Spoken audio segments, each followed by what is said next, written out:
Terima kasih Anda masih bersama kami. Bagi Anda yang baru saja bergabung, kami akan kembali 3 berita utama hari ini. Anjing pelacak atau Kasbilan ikut bermain bersama anak-anak di lokasi pengungsian di Kabupaten Tapanuli Selatan.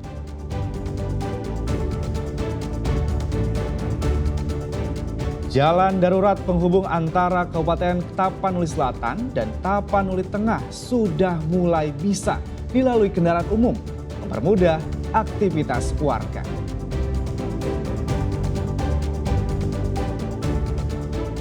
Dalam kasus tewasnya seorang ibu berinisial FS, sang anak AL mendapatkan status anak berkonflik dengan hukum.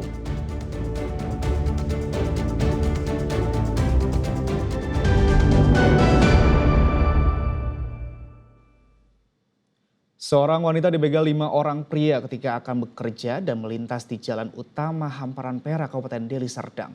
Selain tas, dokumen penting dan motor korban juga turut dibawa kabur pelaku.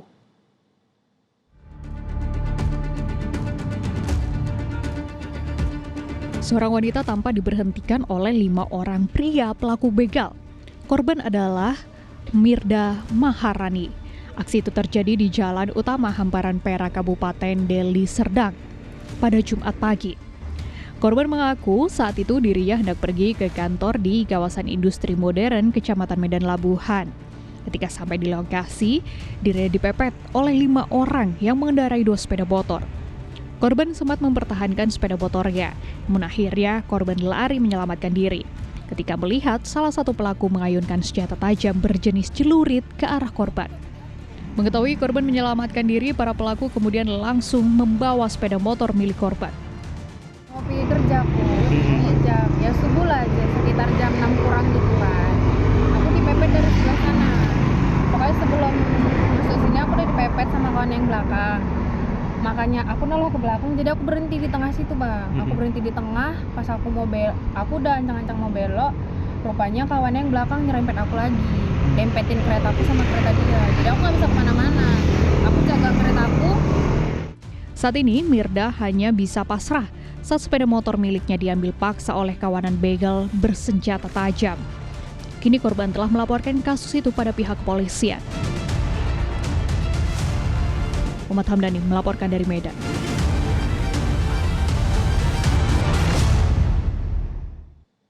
AL, seorang anak berusia 12 tahun mendapatkan status anak berkonflik dengan hukum dalam kasus tewasnya seorang ibu berinisial FS. Dari hasil pemeriksaan terungkap bahwa motif dari kasus tersebut karena sang anak kesal dengan ibunya lantaran sering mendapatkan KDRT.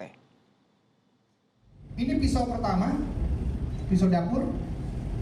Misteri tewasnya seorang ibu di Jalan Dwi Kora, Kota Medan akhirnya terungkap.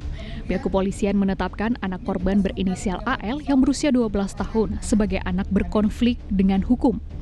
Dari hasil pemeriksaan, terungkap bahwa motif dari kasus itu karena sang anak kesal dengan ibunya lantaran sering mendapatkan kekerasan dalam rumah tangga. Selain AL, sang kakak dan sang ayah juga sering mengalami hal serupa. Puncak kekesalannya ketika korban melakukan KDRT terhadap kakaknya sebelum kejadian.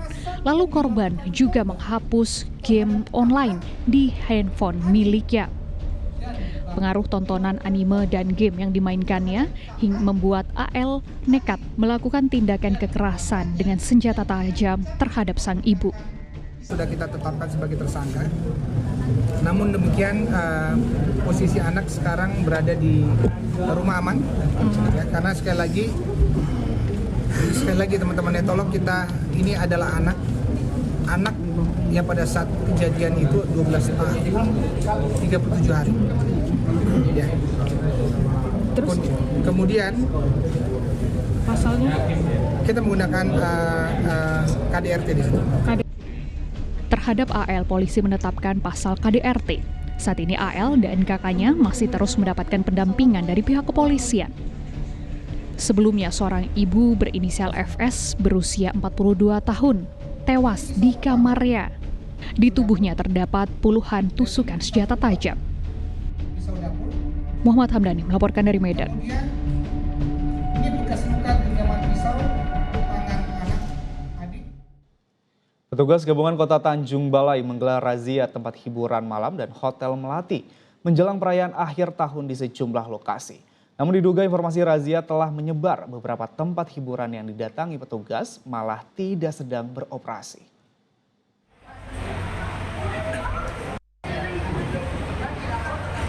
Petugas gabungan yang terdiri dari Satpol PP, BNN Kota, Polisi Militer, dan Paminal Polres Tanjung Balai mendatangi pusat hiburan malam yang berada di Jalan Sudirman.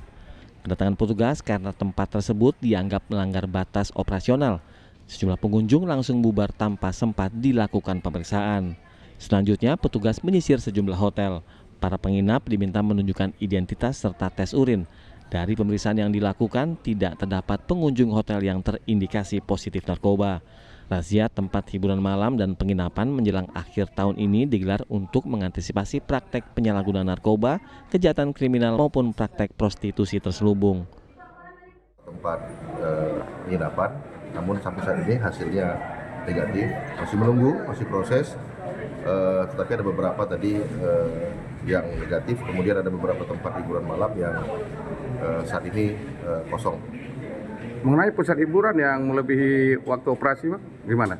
Ya, waktu operasi tadi ada beberapa yang kami himbau untuk dihentikan dan Sementara itu, pemerintah daerah Tanjung Balai mengimbau agar tidak euforia dalam perayaan Tahun Baru sebagai bentuk simpatik atas terjadinya bencana alam di Pulau Sumatera. Tuti Alawiyah Lubis melaporkan dari Tanjung Balai.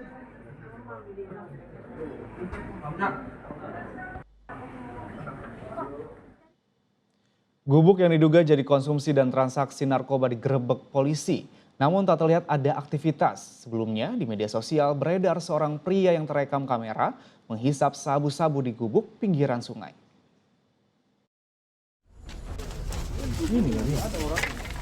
Petugas Mapolsek Sunggal pada Sabtu petang mendatangi kawasan Jalan Setiabudi Gang Famili. Gubuk itu berada di pinggiran sungai kawasan padat penduduk. Saat didatangi, polisi tidak menemukan aktivitas konsumsi maupun transaksi narkoba. Namun ditemukan plastik dan alat bekas alat hisap sabu. Setelah berkoordinasi dengan kepala lingkungan setempat, polisi akhirnya memusnahkan gubuk dengan cara dibakar. Beberapa warga sempat diminta informasi identitas para pengguna yang kerap mendatangi lokasi itu. Kami didampingi Kepling langsung menuju ke TKP, bahwasannya tidak ada orang dan baket dari masyarakat bahwasannya tempat ini digunakan sebagai tempat memakai narkoba. Tindak lanjutnya gimana, Dan? Untuk tindak lanjut, nama bandara sudah kami kantongi, kami sekarang melanjutkan untuk lidik daripada bandar tersebut. Kalau untuk baraknya sendiri, Dan? Untuk baraknya langsung kami bakar. Sebelumnya beredar di media sosial seorang pria terekam kamera menghisap sabu-sabu di sebuah gubuk pinggiran sungai. Dalam narasi yang beredar menyebutkan aktivitas itu meresahkan dan telah dilaporkan ke polisi namun belum ditanggapi. Tuti Alawiyah Lubis melaporkan dari Medan. Laporan tadi mengakhiri berita Sumatera Utara hari ini. Jangan lupa pastikan Anda subscribe channel YouTube Liputan 6 SCTV Daerah. Saya Agi Kurniasadi. Terima kasih atas perhatian dan kebersamaan Anda. Selamat beraktivitas dan sampai jumpa.